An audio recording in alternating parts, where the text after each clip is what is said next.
The following presentation is part of the Beyond the Blast Doors network.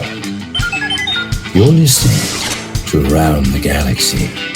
This is Pete Fletzer. On this episode of Around the Galaxy, we're speaking to creature creator and set designer Tori Fox. Join us as we talk about theme park magic, our favorite Star Wars aliens, and prequel collectibles. So strap yourselves in, relax, and enjoy this journey around the galaxy.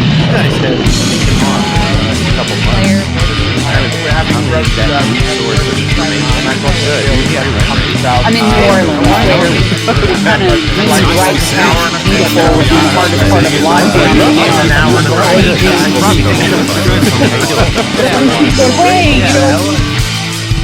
Thank you so much for joining us. How are you? I'm great. Thank you so much. Excited to be here. Yeah, it's always awesome to get somebody who's got a very unique perspective and a unique sort of thing that you do. So for those that don't know who you are, maybe tell them, and you probably figured out why I contacted you, but tell people what you do and what your sort of Star Wars vibe is. Yeah, I'm a big fan of creatures. If you follow me on social media, you know this. Big fan of creatures. That's kind of a big part of my love of Star Wars is that, and it's kind of the reason why I have gone into the fields that I've gone into. I am a special effects makeup artist. I went to a special effects school, and I'm also a scenic artist. I kind of branched off from that. And now I am doing my own thing with a shop. My shop is called Creature Cartel. And I do predominantly Star Wars related accessories. So that's excellent. Yeah, we just started a show called Bounty Hunting, which is sort of a fun game show where people have to find crazy stuff on eBay and things like that. So I might be buying some calamari flan from you. I just saw if you have that on your site. We're going to buy that and put that up. Make that a giveaway for the show, which is great. So you have done Star Wars things, but let's start with what you were just talking about. You do creature things. So you've worked on. Do you work on in theme parks? You're in the Florida area. Do you work in theme parks? You've worked on films. What kind of work have you done? Yeah, so with the whole makeup thing, I've done like some commercials, a lot of weddings and proms and Halloweens and things like that. That's mainly been more of like a freelance thing for me. But I went to special effects makeup school. Got out of school, and I really enjoyed doing the makeup, but especially in Florida, it's kind of it's hard to make it a full-time thing. Mm-hmm. It would be more advantageous to be in like a film hub like Georgia or, in California and LA or Hollywood. Yeah. So for me, I like consistency. So I decided to kind of give the scenic, I went the scenic route, so to speak. So Scenic Work, specifically in Orlando, is very, very geared towards the theme parks. I feel like a lot of people, when they think of scenic, they think of like plays or something like that, which is kind of like that.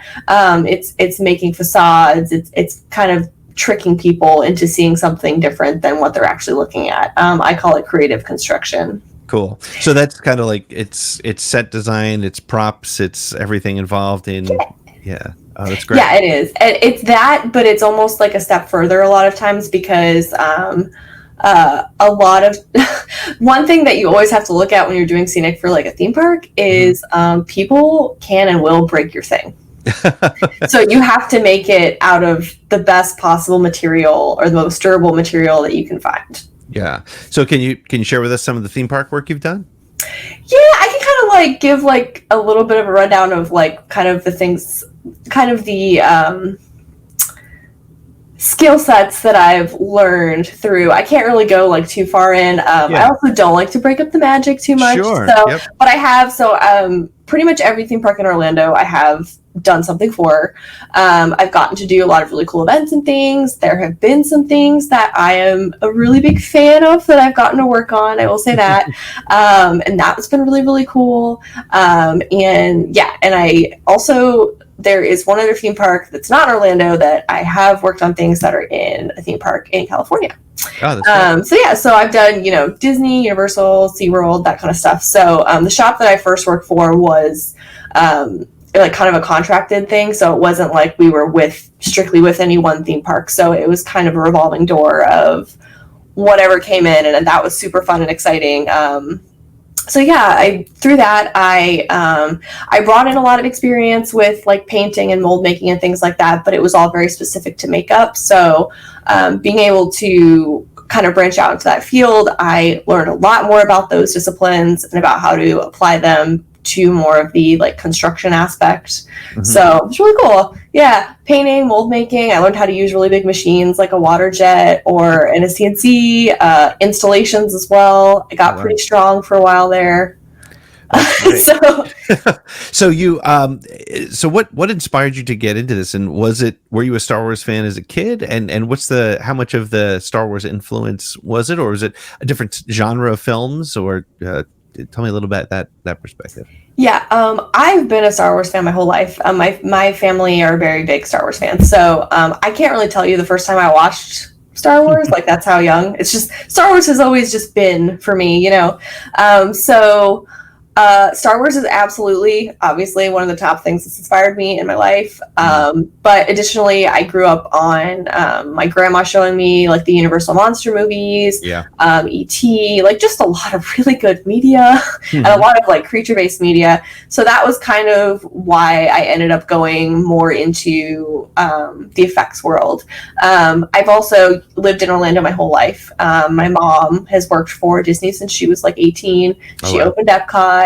My dad's been at Disney for a really long time too. He actually just retired. So the whole scenic thing, I wasn't really thinking about it. It just kind of happened for me, but it really has made a lot of sense because I grew up in theme parks and I grew up really appreciating really good scenic work and just being able to feel like you're somewhere completely different than where you actually are. So yeah, you know, it's interesting because when I asked you the question and you referenced you didn't want to break the magic. I had the privilege of I went through one of the sort of the Disney management training things that one day where they took you through everything and underneath and yeah, those are really cool. The tours, those were really amazing. But it's wild because that whole magic that they do create is so important, and it doesn't matter. Like I've been there with my children when they were very young, and I've been there as an adult. Just, you know, the spring before lockdown, I had the opportunity to go to Galaxy's Edge in California,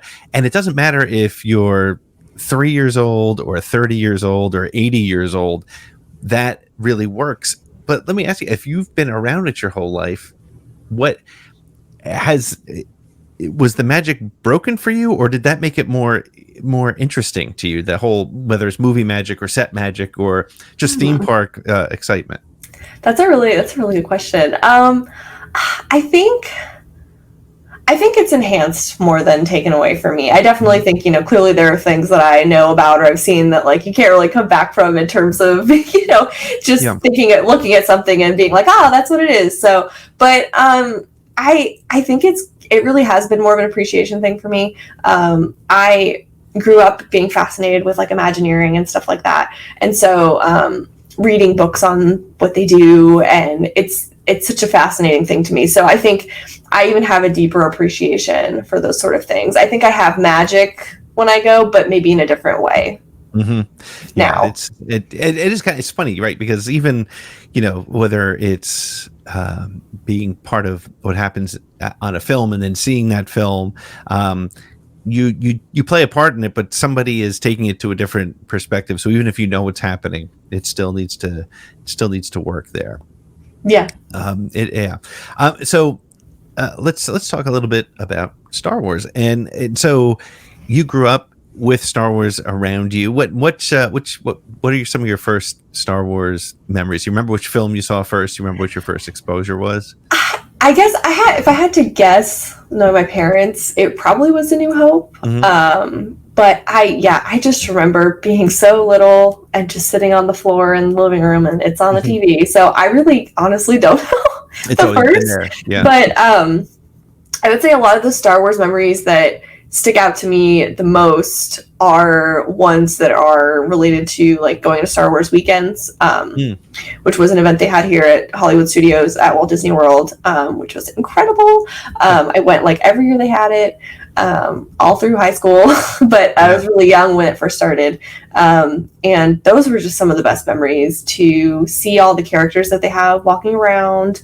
And what I loved was it was not like obviously you could see Leia, or you could see, you know, Anakin or whoever, but there had like a Gamorrean guard or a Tusken Raider, like kind of more obscure or not as like main characters, just walking around, which I thought was really neat. So I guess Star Wars weekends is a big one for me. And I also, like, a big thing for me, I remember, I think it was for episode 3, they had these very extensive Happy Meal toy collections. And my mom took me to Burger King until we had I think I have almost every, I still have them. I think I have almost every single one. Right. And that was just so exciting, because there was a Darth Vader one and you opened it and Anakin was inside, and that was like one per case. So you couldn't just like find it anywhere, but we eventually found someone that was like, I've been saving it for someone that actually asked for it. And it was very exciting. So that's great. I mean, and it is funny, like the toys have been such an important part of people's memories. I mean, it's because I was doing my Star Wars Galaxy magazine stuff during the prequels, and I covered a lot of the toys and a lot of those things that were coming out, and it was, I remember there was the whole Taco Bell thing and Pepsi, and the prequels were so full of the most unique toys, I think, of all the series. Oh, I super agree. Prequel era toys are like my thing. I have so many in my office that are just like I have the Jar Jar Taco Bell one. I have the Padme and the Queen Amidala like little one. So such a good time.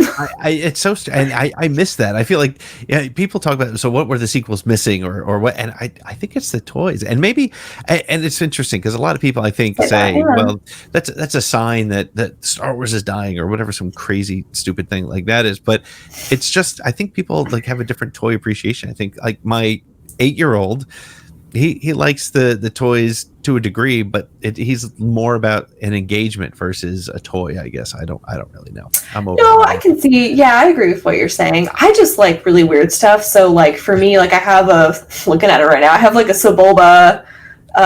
He's like I don't know what you call them. They're like little balls of like the strings that you can pull that are like elasticy.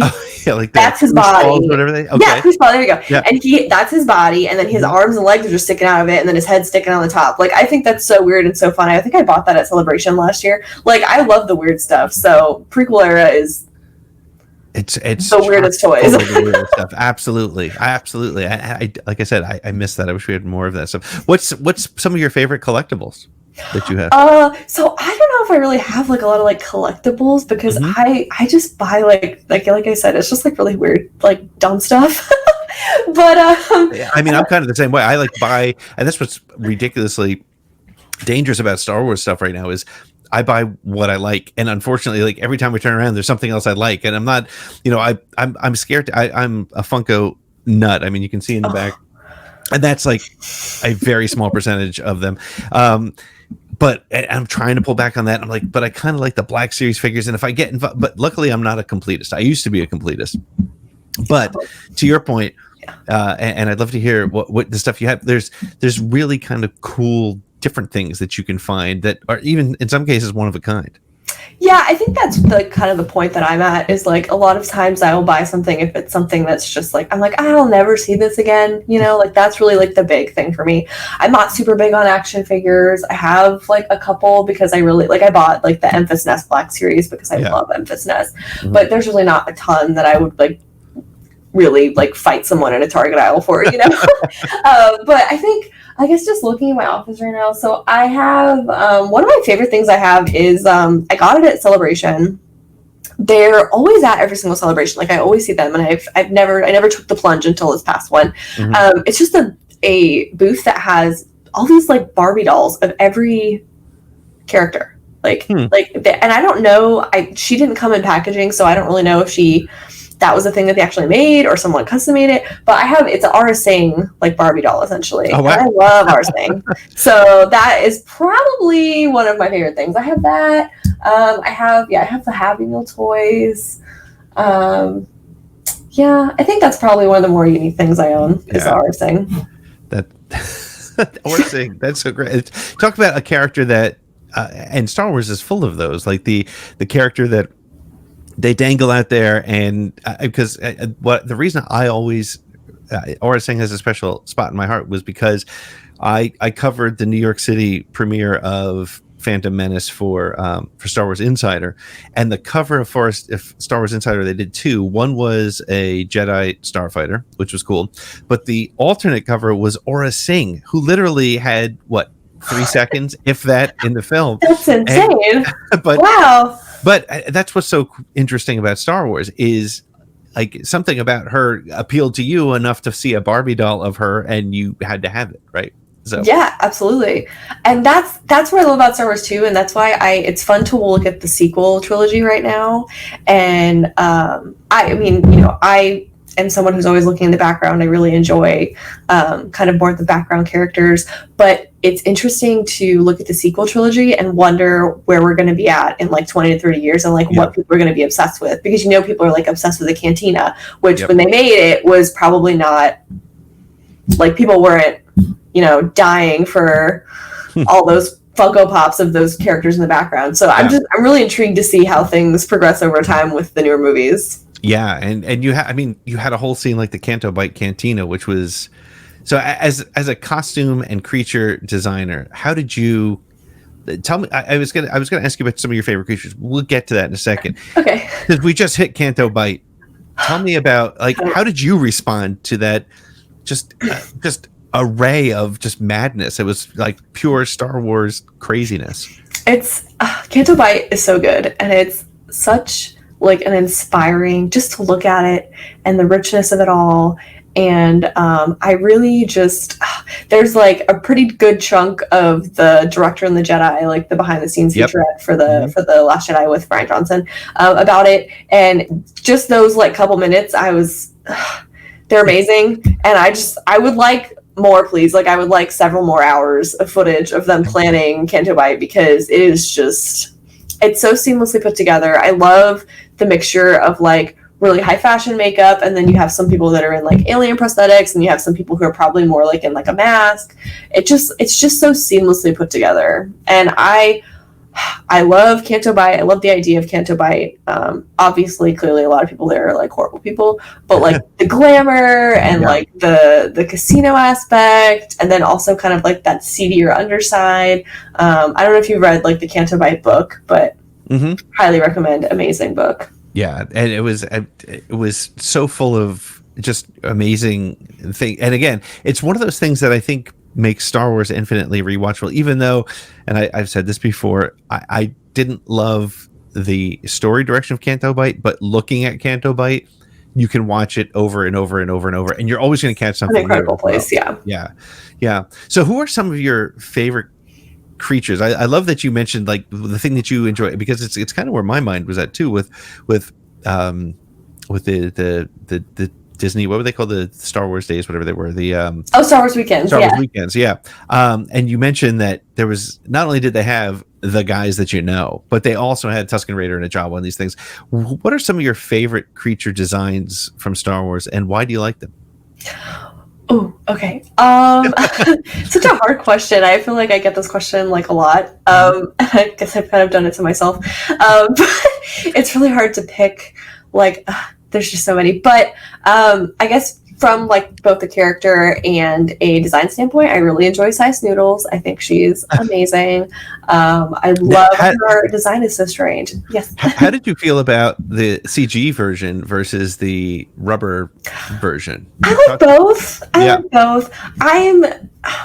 I'm always going to be like more a practical effects lover, but I'm very much also appreciative of the beauty and the magic of CGI, and I think the sequel trilogy is great because it's like that soft spot of as much practical as possible, but then we also have a little bit of CGI. Like that is just perfect. So I I like both.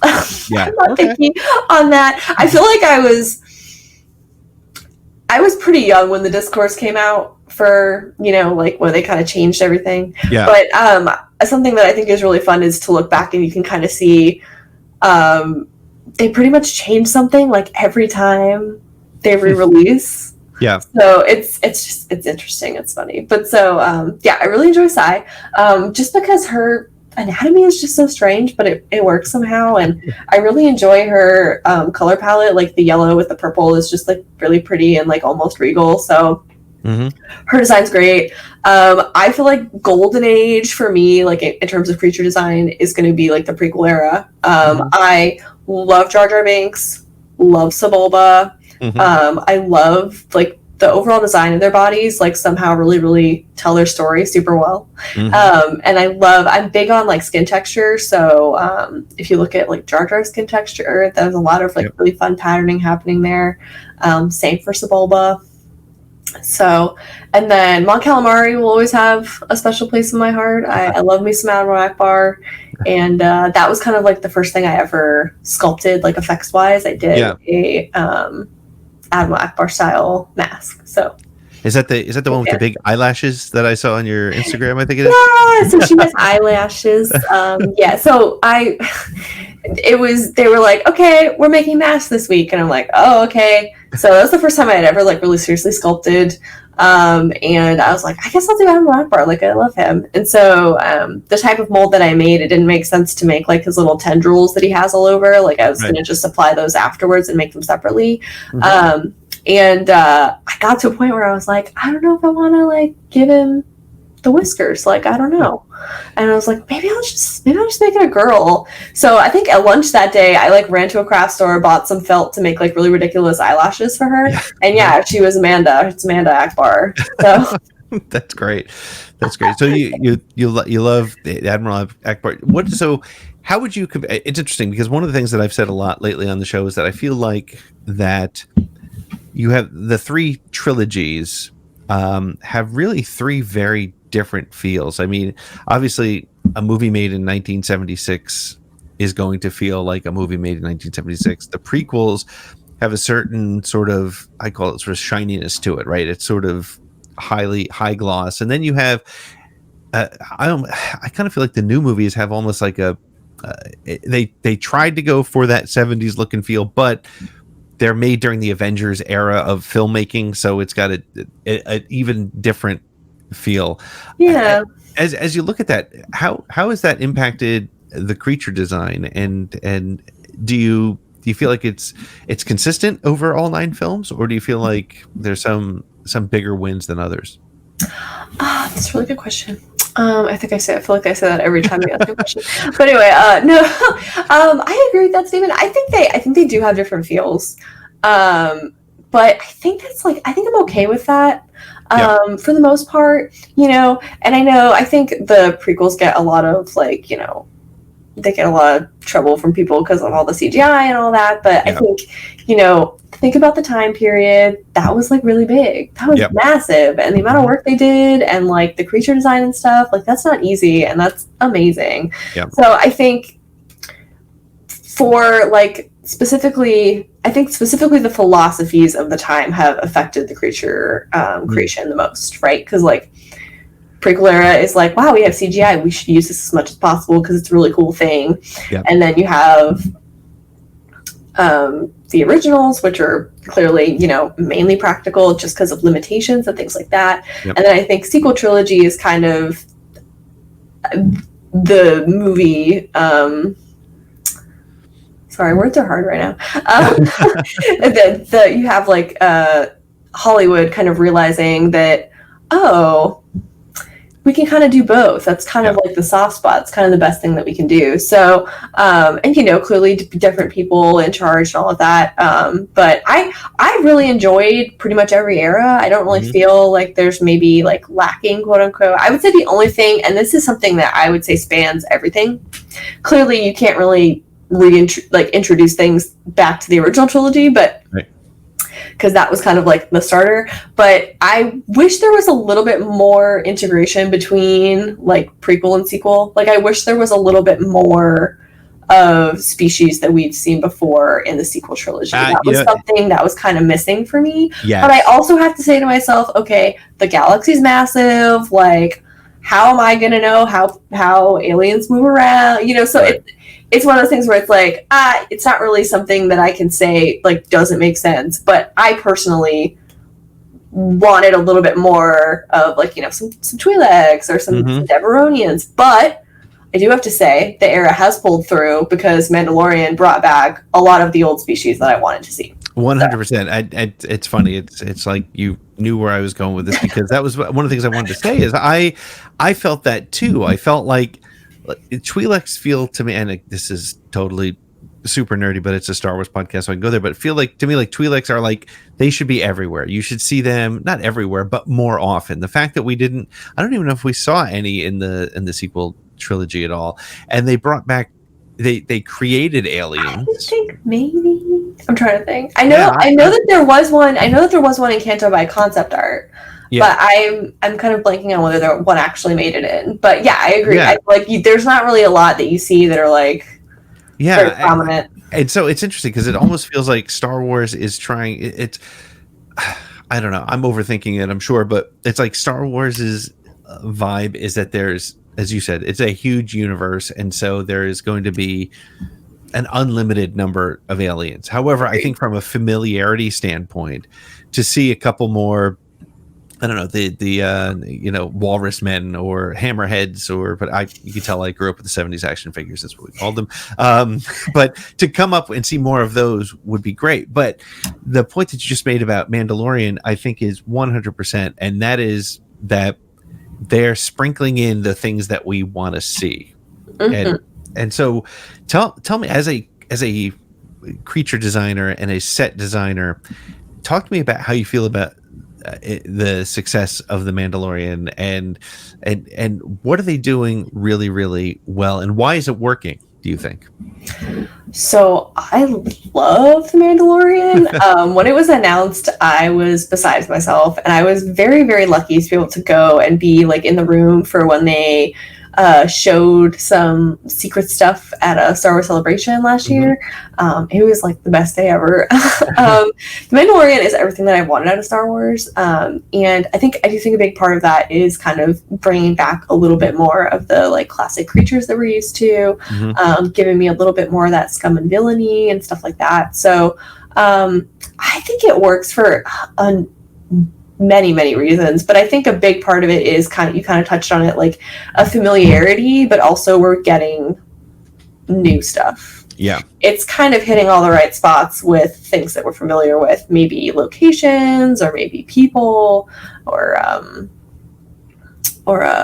creatures, but it's amazing. It's so good. Did you see the EW Entertainment Weekly stuff which dropped? So good. How did you feel when you saw that bantha with the Tusken Raider? So exciting. Oh my gosh.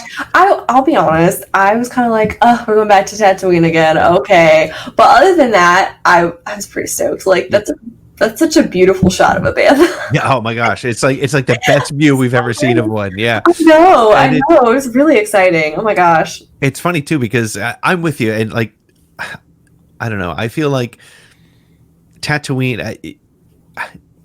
at the end of the day, it sort of is like, we need more Twi'leks, right? Tatooine is kind of like, you could almost say there's a reason why this planet is always in the middle of things, and for whatever, I don't know what that reason is. I mean, there's some Star Wars-y reason, but that's why I was kind of in a way disappointed in seeing Jakku and then Pasaana. I was like, okay, we could just make it the same desert planet, and we could bring it together, and then it adds a little more weight. Like Pasaana, I thought it was a really unique, well, it wasn't terribly unique, but it was the creature designs and the set design I thought was really very, very cool, but it could have been on Jakku. It could have been on a different part of Jakku. I don't know. That's true. I'm blanking on what they're called right now, but I love, that was one of my favorite parts of the movie. Those little dancing and the only reason I remember what they were called is they were called Aki Aki, and I remember that's it. I was like, it's something. It's a double. Yeah, and I thought it was strange because Naomi Aki was the new actress in the film, and I was like, that's a weird connection. Maybe that was it. I the way that they name things is so interesting. So yeah. So maybe okay. So this is an interesting question. Why do some really bad rubbery costumes work so well in Star Wars? Because I'll tell you what I mean. The Aki Aki are cool, but clearly rubber masks. The Stormtrooper armor should not look good, right? I mean, it's all these things that shouldn't work.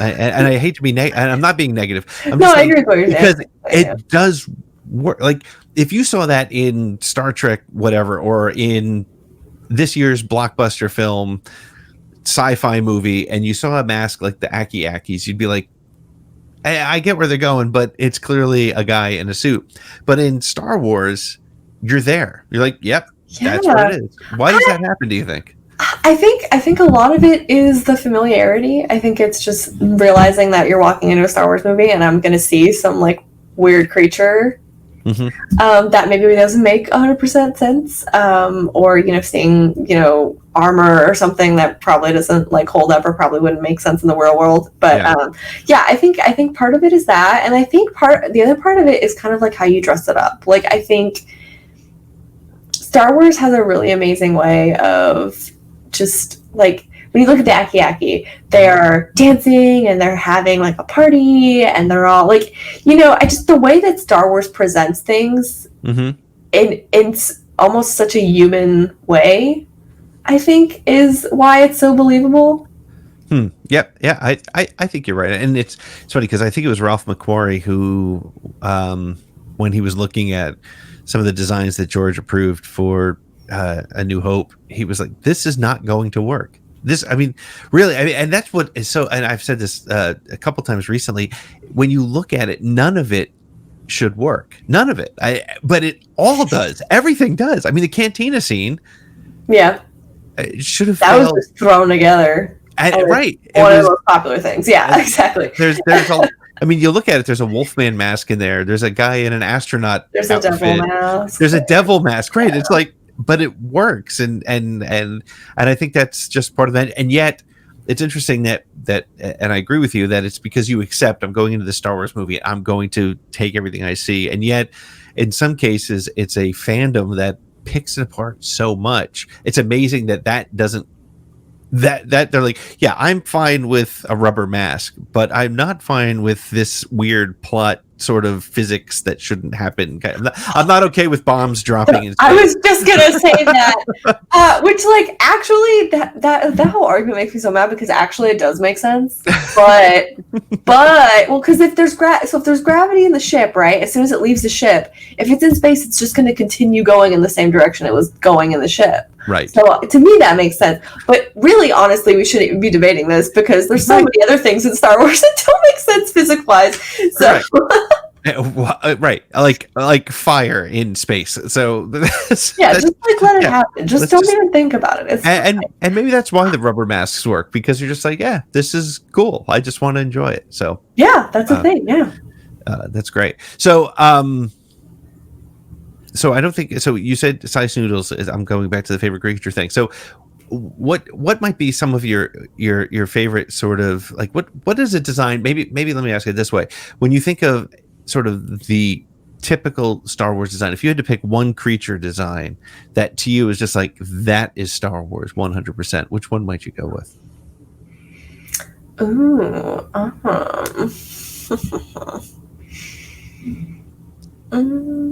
I think I have to say the Mon Calamari. I think that for me is probably, yeah, I'd say Mon Calamari.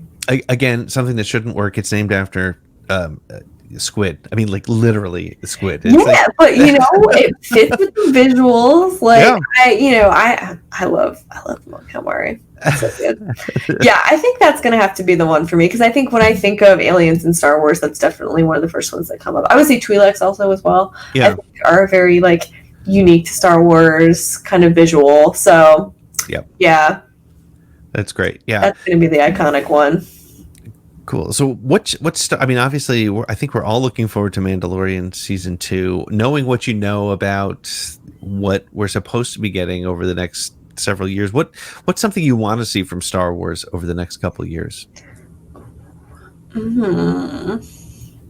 mean, clearly more Mandalorian. I don't even know how the second season's going to go, but I hope that there are like several more after that. So hopefully more of that. I'm excited about the High Republic books and comics and dealio. That's a very exciting time frame for me. Are you a books and comics person, or are you? I used to work at a comic store, so okay, there you go. Can't kick the habit. So, but that's really appealing to me, and I think my answer to you in like what I would like to see would be similar in that I want to see different time frames. Mm-hmm. At this point, we've really gone in depth the prequel era. Mm-hmm. We have the originals, we have the sequels. I would really like to see something like the High Republic that's pretty far removed time-wise. Mm-hmm. So that I just feel like the opportunities are endless with that, and it just opens up so many new doors for the storytelling. So I would love to see that. And I mean, like I kind of talked about before, I would just love to see in general in Star Wars media kind of more, like, for example, I would love to see a Doug, one of Sebulba's kin, in a new piece of Star Wars. Like, I would love for that. So I would like for them to pull from more the prequel era in terms of like design and stuff for creatures. So I think you're right. What they do right now is also amazing. So I just, again, it's kind of that, like you said, like the thought of like, you would think you would see something that you had seen before, right? Kind of mentality. I think that, and this is, I'm still, people who've listened before know that I'm struggling with Rise of Skywalker as a film, and not for all the reasons that everybody else is. I feel like there were, I say there's a lot of missed opportunities, and one of those missed opportunities is filling the Rebel Alliance with creatures we've seen, right? Like, how cool would it have been to have seen a Doug jumping into an A-Wing or something like that? Would have been phenomenal. So I agree with you. I think that would be cool, and I would love to see more of that. I would love to see more pod racing. I mean, holy cow, talk about a great collection of new aliens. I mean, that would be really cool. Yeah, some sort of pod racing connection somewhere. Maybe we'll get it with Mando. That'd be really cool. I'd be super down for that. Awesome. You know, they're gonna be on Tatooine, it looks like, right? So I mean, yeah, come on. Yeah. Oh, that would be awesome. All right, now my brain is going into I need to see some more of that stuff. Cool. So we are at the point in the show where I flip over to the 10 question segment, and so there's no wrong answers, and you can give long or short answers, but I'm really curious about where you're coming in on these. So here's the very first question, and that is, what is your favorite Star Wars movie, TV show, or book? Okay, it's hard to pick just one. I'm bad at that, by the way. So I would say Rogue One. Rogue One's my favorite movie. Love Rogue One. I have never left a theater feeling the way I did after seeing Rogue One. Like, Rogue One is just top tier. I'm a big fan, if you hadn't noticed. I really enjoy like the world building of it all. So I really like more obscure, different stories that are maybe not focused in the main like Skywalker saga. So Rogue One was such a nice little offshoot, and it tied in just the right ways, and it wasn't like gratuitous in its like cameos and all of that. So Rogue One. It's one of those things too. I agree. I think Rogue One, one thing that Disney has been incredibly good at over the last, was it 5 years or whatever that they've had Lucasfilm, is giving me things that I didn't think I wanted and making me love them. Like Rogue One, the whole story was in the opening crawl of episode 4, but it was so well done, and you cared enough about those creatures or those characters, and yeah, it was an interesting story, and I didn't know I needed it, but we got it and I liked it. Yeah, exactly. You think it's kind of like, you're like, oh, well, I know exactly what this is going to be about, but I think it really surprises you. And the work they do with the characters is so good because you have such a short period of time to be introduced to them and to like kind of start to care for them and all of this. And it's just, it's beautiful. I also really enjoy like the locations. I love different creatures. You know, you got like Borgullet and we got the two tubes are the best. Love the two tubes. Oh, two tubes are amazing. Now, did you watch Rebels at all? I did. It's been a while. It's been There's, but yes. Yeah. I would. There's when we meet two tubes. There's a dude in a helmet that is a scout trooper helmet, and I know that there's a connection between Saw and Ezra from Rebels. And every time I see that guy, I'm like, I want that to be Ezra. I want Ezra to have joined Saw for just a little bit and just make that connection. I don't know. I'm building my own stories in my head. Absolutely, do it. That's what's so fun. You can like make up all sorts of stuff in your head. I love it. Yeah. And I think you're the first person ever on my show in 80 episodes to say Borgullet and not have a problem with it. I mean, as a creature, it's really interesting. I love Borgullet. People don't like Borgullet? Oh my god. I mean, it's horrifying. I don't want to be near one, but like they're super fun. Yeah, that was such a weird, and I think I also really enjoy Rogue One because it did have. And this is not to say that like the other sequel movies kind of don't have this, but Borgullet, that scene for me, for whatever reason, was just so distinctly like weird thing that makes like that they just put in there just be weird. Like it's just there because it's weird, and it doesn't really have that much of an effect on the rest of the story. But like, here's this weird thing, and I love that. I think. I would say people, but I can only speak for myself. I find it very interesting that Star Wars has so much of that stuff, and you just don't think about it, right? The Rathars. Where did that like? Yeah, exactly. Rathars or like Borgullet, like the whole Dianoga thing. Like it's just very the Thalassiren, like things that are just like, what is that doing there? And you just again, that it's funny. I always get something out of every conversation I have on the show, and that's the thing here is it's like all these things that on paper you're like, I don't know if that's a great idea. Like if you were sitting in the story room and somebody was like, okay, we're gonna have this mind reading octopus kind of thing, you'd be like, that doesn't belong in Star Wars, but it totally belongs in Star Wars. Yeah, and that's why I think Star Wars is great because it's very obviously it started out this way, and I think with these kinds of scenes that we're talking about, it's continued this way where it's like you have people that are just like so genuinely fans that are just like, I just want to make this weird thing. Yeah. Let's put it in the movie, and someone was like approved, and that's great. That's so good. Yeah. Yeah, no, it's true, and it's and there's always something Star Warsy about it, right? I mean, and that's interesting. An interesting question too is around like there's a distinct. They're all very different, but there's a distinct Star Warsness about them. Like for example, and I'd love your thoughts on this because when I first saw The Mandalorian, the very first episode, in fact, it was when we saw the preview. I guess it was on Monday Night Football or whatever it was when they showed the first scene. When Horatio Sands' blue character, that blue alien, my first thought was, this looks a lot like Star Trek. I felt like that was a very Star Trek-y looking I can kind of see that. And yet now I watch it and I'm like, oh yeah, it's totally a Star Wars alien. But I think I agree. I kind of had that feeling as well. It really, honestly, that design is very reminiscent of specifically like the Star Trek Beyond kind of. Yes. Yeah. Sorry, that movie's amazing, and little aside, some of the best makeup ever. Yep. They did 50 specific makeups for 50 years to Star Trek. There's a whole book on it. I have it. It's amazing. Oh, wow. They even got like the U.S. Treasury gave them like the iridescent powder that they put in money to put in makeups. Like it is it's just the amount of work is insane. But anyways, correct. I agree. Like the paint scheme and everything, it's very newer Star Trek for me. Yeah. But yeah, I agree. The second, the third time I saw him, I was like, oh yeah, he's a Star Wars alien. Like that's fine. Yeah, I really enjoy it, and that's actually the first appearance of that species, by the way. Right. Yeah. Mithril, and there's one other one in The Rise of Skywalker. Oh, there is. Well, okay. Yep. Where is that in the right? He's one of the Resistance people. Is he? Yeah. I'm gonna have to look for him now. Wow. Okay, that's cool. I had no idea he was in there.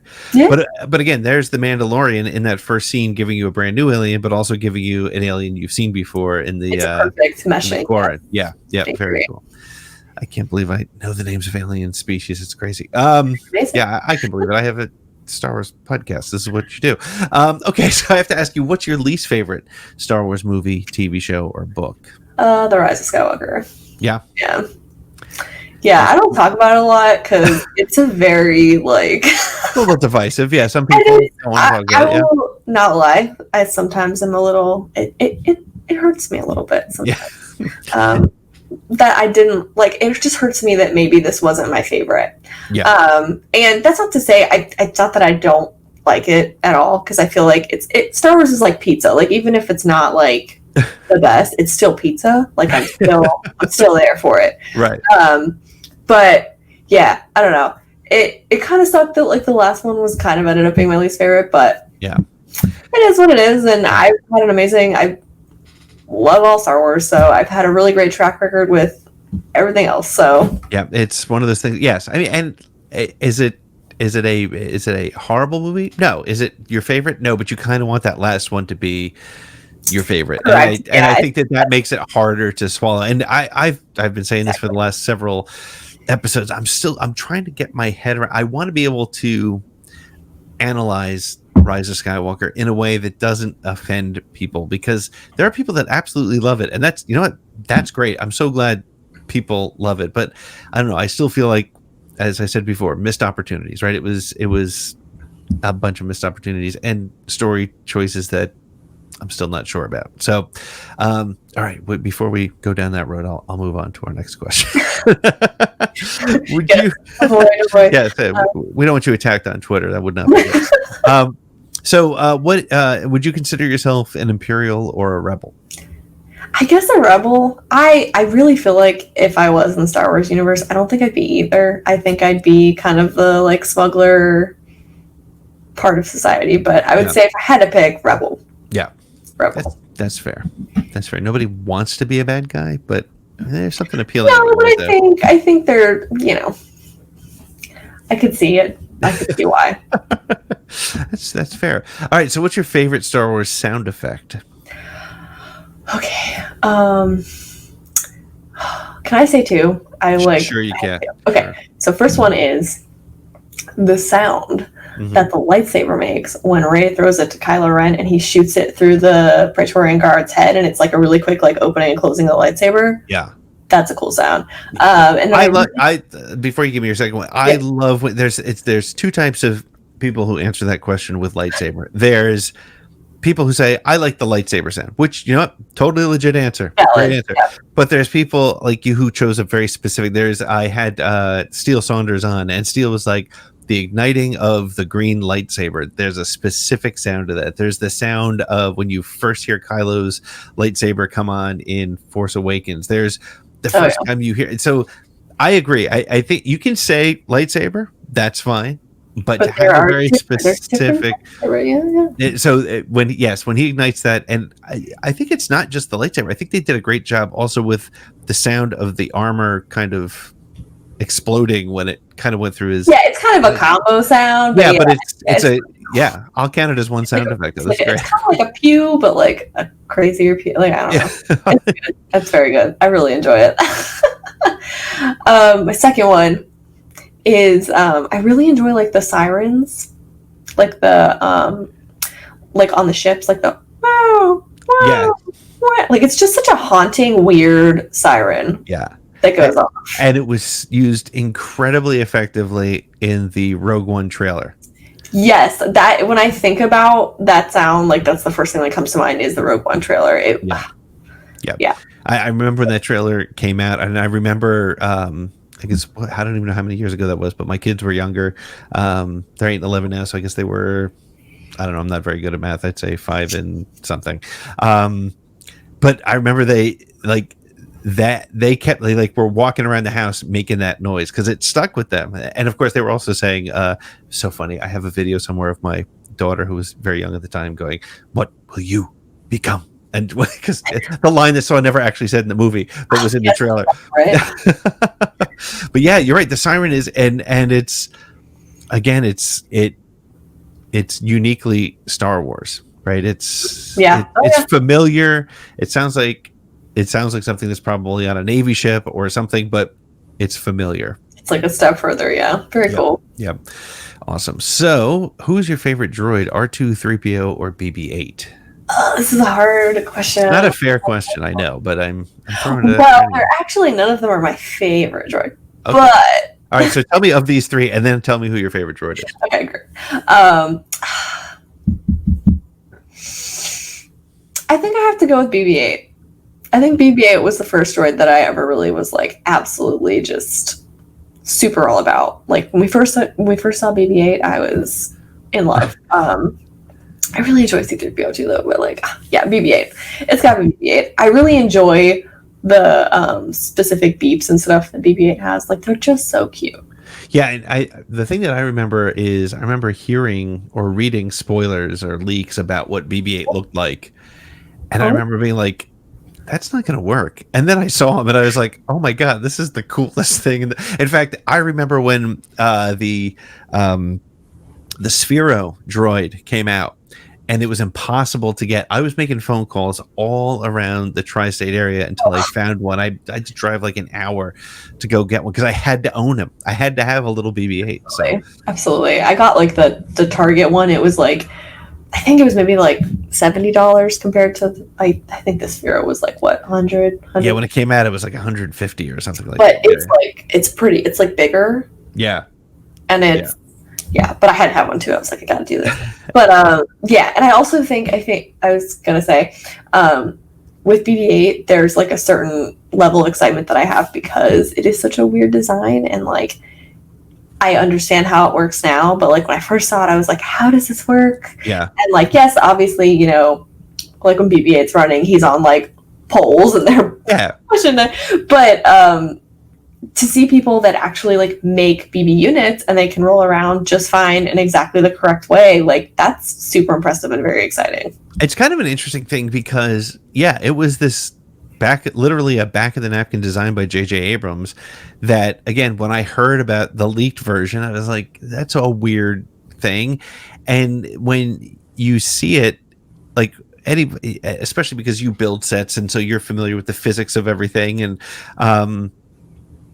how does this work? And the fact that people have now been like, oh yeah, we can figure out how to make this work. We're going to use, weights, and we're going to use magnets, and we're going to use wheel design, and it's wild. And even Dio, the fact that there's actually a couple of working Dios, which is Dio is definitely like, I was really excited to see Dio as well because it's another one of those where you're like, how does this work? Like, there's a way to make it work, but it's definitely very complicated, and I love that. Okay, so BB-8 of these three, but who's your favorite droid? My favorite's K2SO. I love K2SO. I really enjoy like K2SO and like L3. I like droids, I guess, with like an attitude problem.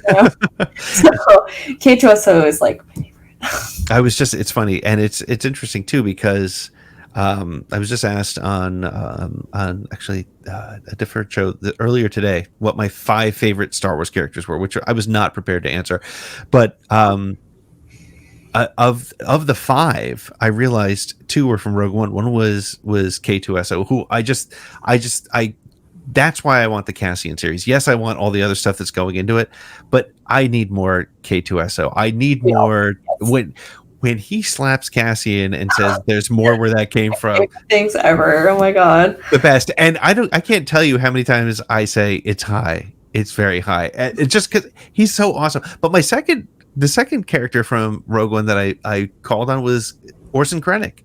I think Krennic is just such a cool character. Krennic is the coolest. When I first saw him, I was like, this guy is so scary, but also has the best fashion sense. And I ended up, it wasn't like planned initially, but I ended up like pretty much every new Star Wars movie I will like make an outfit for. It's like costumey, and I made kind of like a girl like Krennic dress, and like he's just the best. He is such a good villain, and he's like there's certain guys who can pull off a cape, Him Oh, and Billy D. pull Williams. off the cape. Yes, the cape is the drum. So I always good. feel like if I was to cosplay as a character with a cape, it would look like I was wearing like a blanket on my back, and it just wouldn't pull. You got to have something to be able to do It's that. very true. You got to have a certain star quality to. You do. pull You off. have the yeah. I You have. I agree. That's great. I like Han Solo with a cape. No, Would not work. That's right. would not work. Nope. Luke wears a poncho, but he's kind of a poncho guy, right? He's Yeah, that's like super on brand. That makes a lot of sense. poncho, Gilligan hat. Yeah, it works for him. So, all right. So the next question is, what spaceship or vehicle from the Star Wars universe would you most like to own? Yes. I really like the whole kind of like yacht dealio. So Yeah. like Teen has one in Clone Wars, kind of the same shape, and then like Dryden Voss in Solo. Yeah.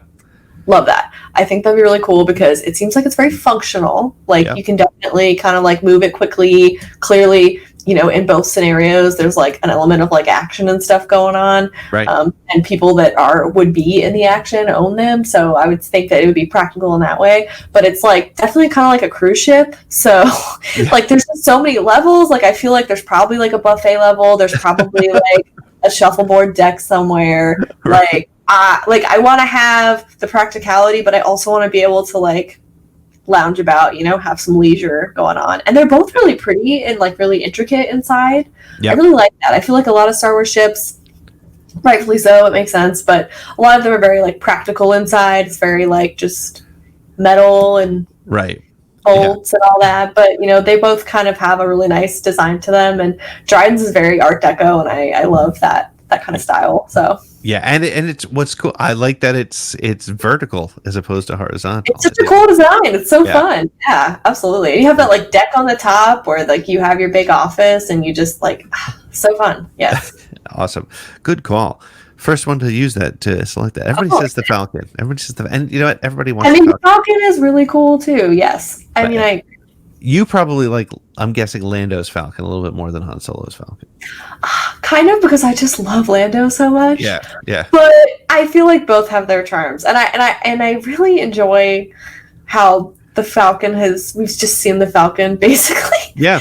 Two Landos, I'm sure, extreme dismay, just like degrade over time because like Lando has it, it's pristine. You have like seat cushions and stuff, and then Han gets it, and then we get to sequel trilogy, and like all of the Resistance is living in it, and Porgs. Like it's just.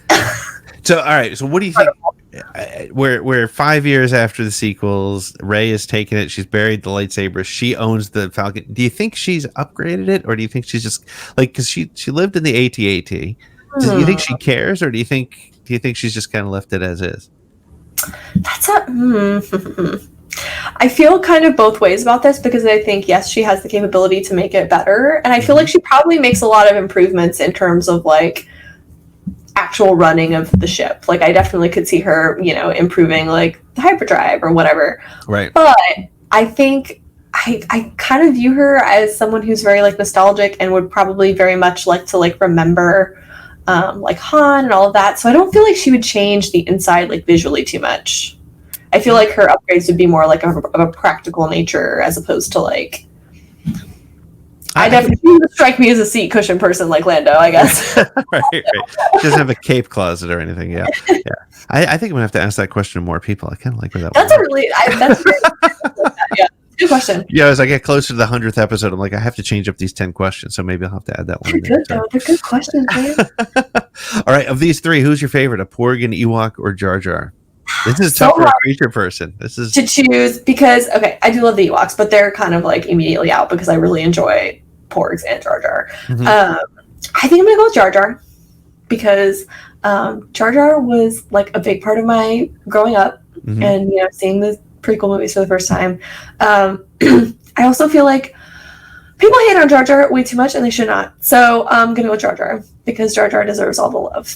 Very fair. Very fair. I'm going to have to connect you with our other show, the Bombad Cast. It's these two guys that are in there.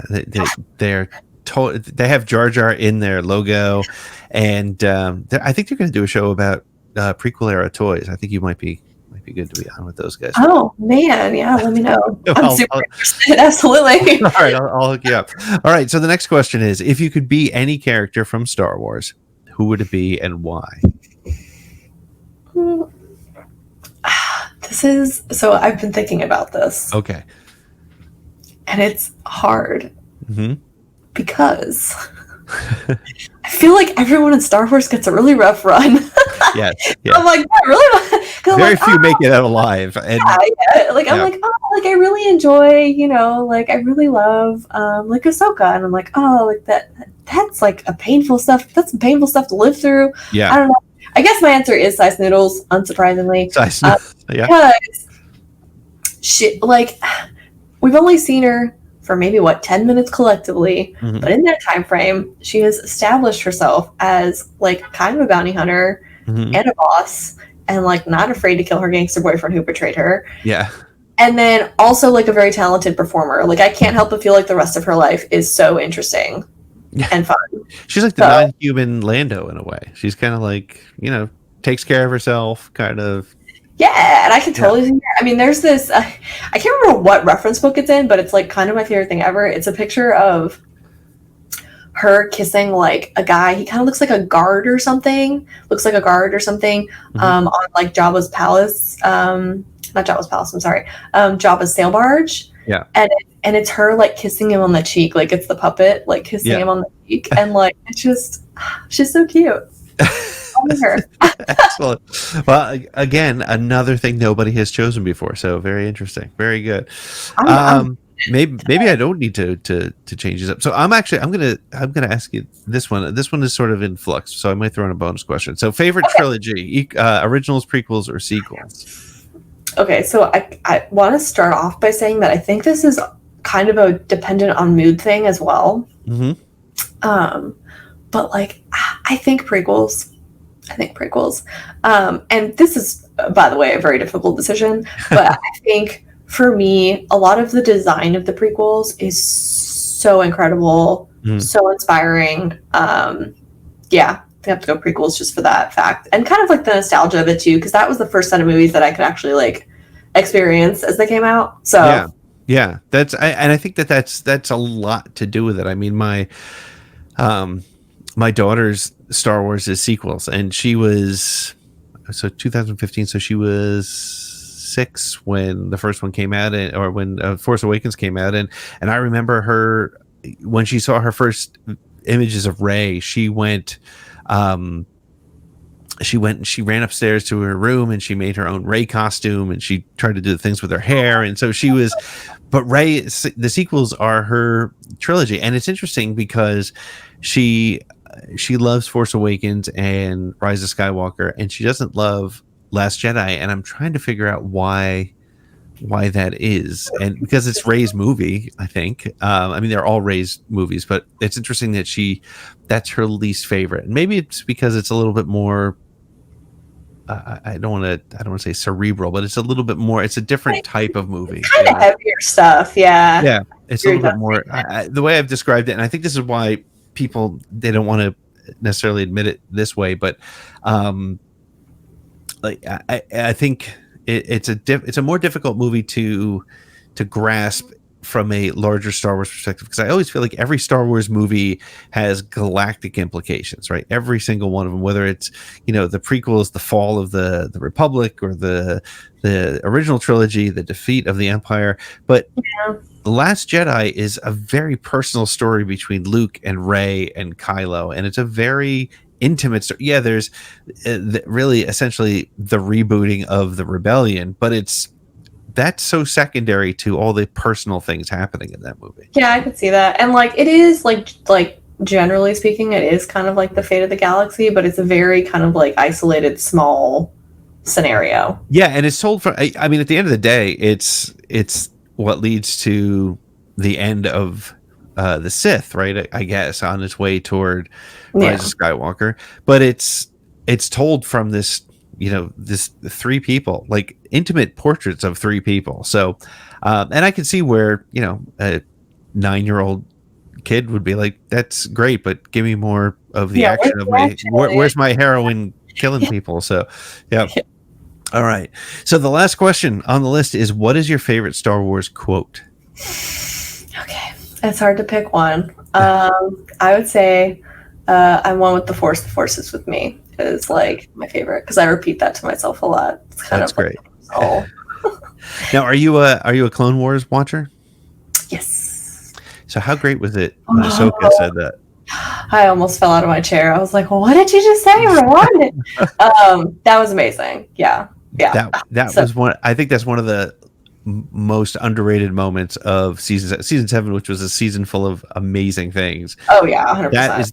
That's to me one of those underrated things that people, when you remind them of it, they're like, oh, that's right, that was amazing, and I'll never forget that. Yeah, that was basically, I think that was like my favorite part of kind of those last few episodes. So yeah, really good stuff. Yeah, Ahsoka's phenomenal. So have you done any Ahsoka costume design? That must be a tough one to do.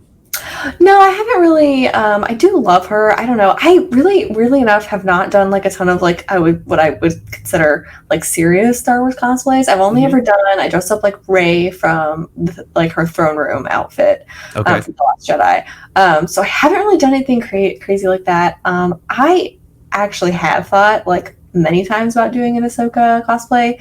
I really actually enjoyed her outfit from the last season. Yeah. So I don't know, maybe one day. I've done the makeup quite a few times just for fun, but haven't taken the plunge yet. I'm working on the armor right now for the Mandalorian, so that's kind of my big project right now. That's awesome. Yeah, I can, and we've gone an hour and we haven't even talked about Baby Yoda's design. So it's perfect. The teeth. That's all I have to say. Every time the teeth show up, I'm like, teeth! I just yell it. It's it's like E.T. You mentioned E.T. very early on in our conversation, and I love E.T. It should be the ugliest thing you've ever seen, and yet you want to hug it. It doesn't make any sense. And I think that's another we kind of talked about before, like it's the way that things are presented. It's the way things are given a personality. Like that's what it's about, Yeah, 100%. And again, I've been. As I watch The Mandalorian and specific parts of it, it's clearly a puppet. It's clearly animatronic at times. But it works. You're not pulled out of it. It works. It's like, I mean, I guess it's in a way. I mean, even back to some of the other conversations, even the AT-ATs, right? I'm glad when they did the cleanup, they didn't clean them up too much, right? They need to walk that way. And again, it's stop motion, you can tell, but that's what they do. And Baby Yoda moves his head a little robotic sometimes, but that's okay because that's what he is. That's kind of par for the course for the universe. And I agree. That's why I really enjoyed like talking about Mando. Two things that really stick out to me that are kind of reminiscent of the stop motion and kind of like a little clunky in their movement. If you notice when they're bringing the bounties off of his ship in the first episode, the way that they move is kind of like a little skittish and weird. And then seeing the ATST in that other episode as well, also still moving, kind of weird. I agree. I think that lends the personality to them. Yep, and I think that's one of the reasons why Mando works, because they embrace the imperfections and they make it part of the process. So absolutely. Well, that's great. Well, Tori, tell people where they can find you and they can follow you and they can buy some of your calamari flan and the jewelry and all the cool stuff you do. So my personal accounts are my Twitter is the Mandatorian, so it's Mandalorian but with the T where the L is. My Instagram is the same, but there is a period in between the and Mandatorian. And then for all my shop stuff, it is under Creature Cartel Shop. That is on Twitter and Instagram, Facebook, and you can find my shop on Etsy. Like my friend here said, there's a lot of jewelry. I have some calamari flan. I got a couple face masks still kind of lingering around. So that's awesome. Well, thank you so much for spending some time with us today. This was really great. It was really great to get your perspective, and I hope we get a chance to talk to you again soon. Yeah, thank you so much. This was really, really fun. Had a good time. Awesome. Thank you. Thank you. For over 40 years, Star Wars has been a part of our culture, a part of our lives. and a part of who we are. Now there's one place with something for every type of Star Wars fan. The Beyond the Blast Doors Network. From the latest in Star Wars news. A great day, an exciting day here on the YouTube channel. To collectibles. Oh, I'm jealous. Yeah, what do you? Beautiful. How much you want for it? Interviews with creators. If you want your book to feel necessary, it has to deliver some insight or some piece of information that you didn't get anywhere else. Famous fans. Yeah, and it's like all there's a yeah. That's great. Fan documentaries. This moment, like the Force awakened in Rey, but it also awakened something in me. And great conversation with casual and hardcore fans alike. You know, I've seen a lot of things end up on the cutting room floor that I'm like, oh. The Beyond the Blast Doors Network was made for you. New content nearly every day of the week on video and podcast. There's something for every fan. Visit BeyondTheBlastDoors.com and on YouTube search Beyond the Blast Doors.